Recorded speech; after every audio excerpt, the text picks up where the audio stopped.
Nice. It's too early for this. Yeah, thanks.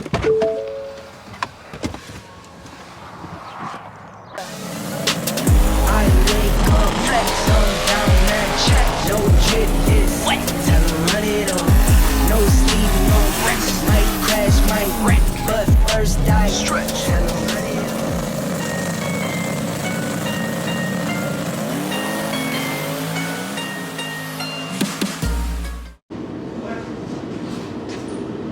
Make yourself useful. Chase! What? Lower the jack. Oh, lower the jack. Steering is just kind of, steering arm just kind of sits. This jack's like loose, but drop immediately. Extremely loose, killing.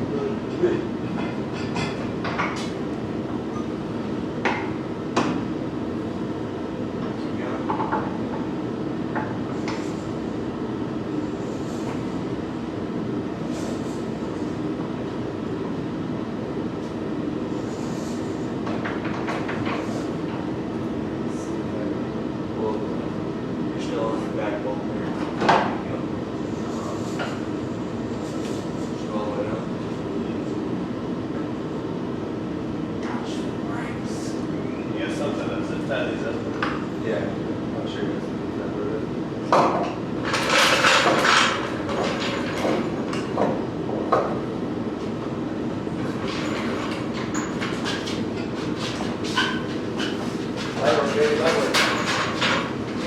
Oh shit, sorry.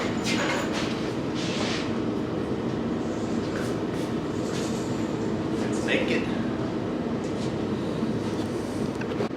Damn.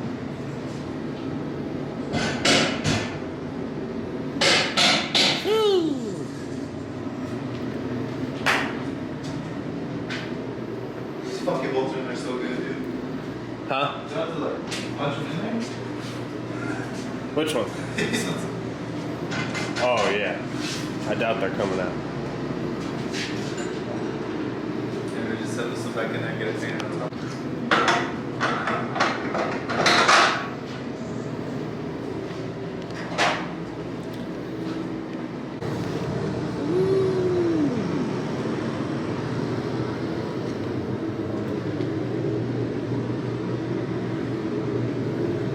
See, it looks more red over here. Yeah, no, it matches the wrap. It's just really red. A lot more red.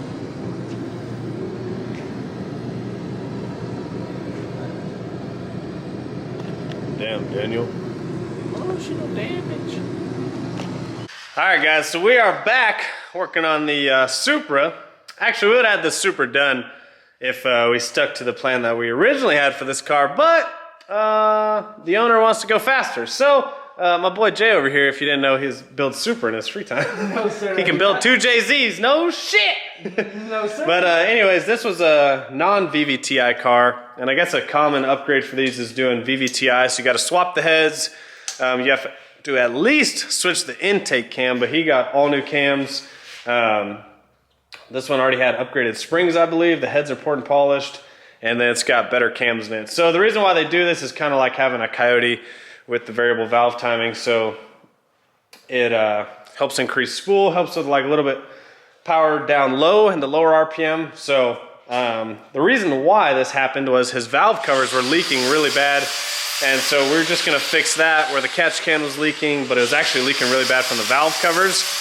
And obviously these cars are older, they're hard to get parts for. So he just decided, well, because the only valve covers we could find were some like $1,500 billet valve covers. So he decided, instead of spending that much money on valve covers, just, you know, he had wanted to do this swap already. So just put that money for the valve covers towards a new set of heads that'll come with valve covers. And so here we are. So we got the new heads on already, got the new OEM 2JZ head gasket from Toyota, and put ARP head studs in right now. The problem we're running into is the little valley where you can fit the socket. You can see it's drilled out, is very tiny. So we've broken like 3 sockets already because we're having to grind them down to fit them in there. And yeah, so it's been interesting. And we don't have any thin wall sockets. We're trying to make our own, but you see, once you start torquing them, past about 90 foot-pounds, they like to crack right there. So Toyota calls for, what was it, 80 to 100 or 80 to 90? 80 to 100. 80 to 100, ARP calls for 100. And yeah, so this is just what keeps happening because we're machining pretty much all the meat off of these. But yeah, we went to all the stores today and couldn't find any thin wall sockets, so we're having to make our own. So I'll be ordering some thin wall sockets for future reference, but it's kind of weird the design on these. But anyways, that's where we're at on the Supra. We added a third fuel pump to it, so it's already on there. Pretty easy deal. The wiring's already done for it. We just got to add a new fuel line hose for that. And then we got some new fuses for it, and I also got all 3 new relays for it because we got to obviously add a third relay for the third pump. But we had already put them in there, but they all didn't match, so it didn't look that good. So we're gonna actually redo all that and just do all 3 new relays so they all match. So it all looks nice and good, and then we'll do the nitrous install once we finish up putting the engine back together. Mike's car, the one we did BL Fab kit on, we did a ton of stuff on, is pretty much ready to go. We got the base file loaded in there, started up, had a few small leaks we're having to fix. We got some bad fittings from Fragola, which is pretty interesting. Hey, Ken Dog. I always know you're vlogging. Why? As soon as I got out of my car, your vlogging voice on. Vlogging voice. Kennedy brought us breakfast burritos and hot sauce. You can't have breakfast burritos without hot sauce. Is that true? So yeah, we actually got some bad fittings from Fragola, so I got to rebuild a few of those today, and then Mike's will pretty much be ready to go. He's ordered a few more things we got to add on, but they're not here yet, but pretty much his is ready to go, and Jay's just making sockets all damn day. All right, so like I said, we're really freaking close on Mike's. The F-150, I think last time we talked about, we finally started getting parts for it. So we got the 10R pulled out because we're doing a converter.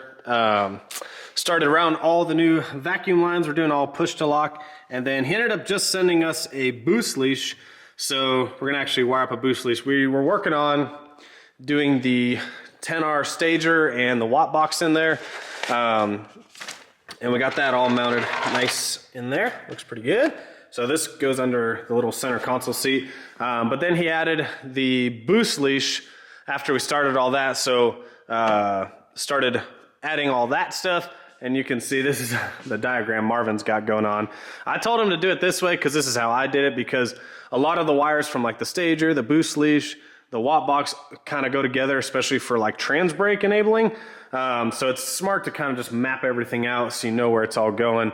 And then take a picture of it. That way, in case you have problems later on, you kind of know which wires to track down. So we've been working on the F-150. We put Viking front coilovers on it. We have the VAS flip kit and the Viking shocks for the rear. That's gonna go on next once we're done with the front end, but we did get the Viking shocks on, got all the push to lock fittings done. We had to tap a few things. We had to make some mounts for the boost leash, solenoids, and we're having to reroute and remake almost all the fuel lines because it was done incorrectly. So we're having to do that, and then he didn't have I guess it's not over here, but he had a stock style hat in there that they upgraded the pumps in, but I wanted to do a Dash 10 feed. So we ended up doing a 4 Innovations fuel hat, which is right here. We just got it out of the box. So we're doing a nice 4 Innovations hat. Ah! I almost just killed myself with the door. So we're doing a nice 4 Innovations hat in there. It's actually a triple pump hat.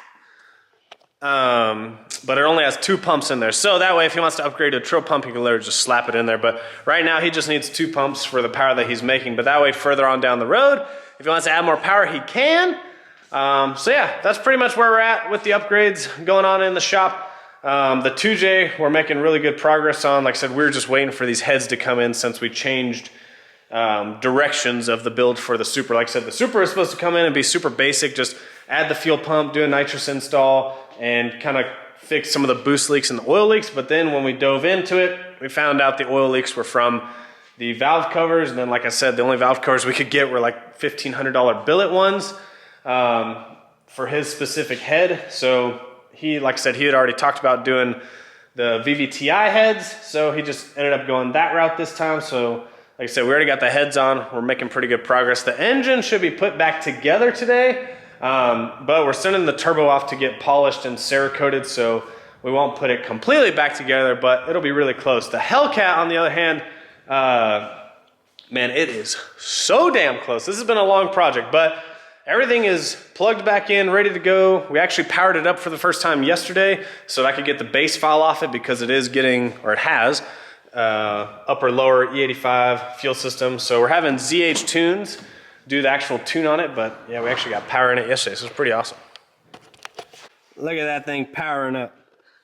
Check it out. Ooh, pretty crazy. Got the Hellcat seats in there. Oh man.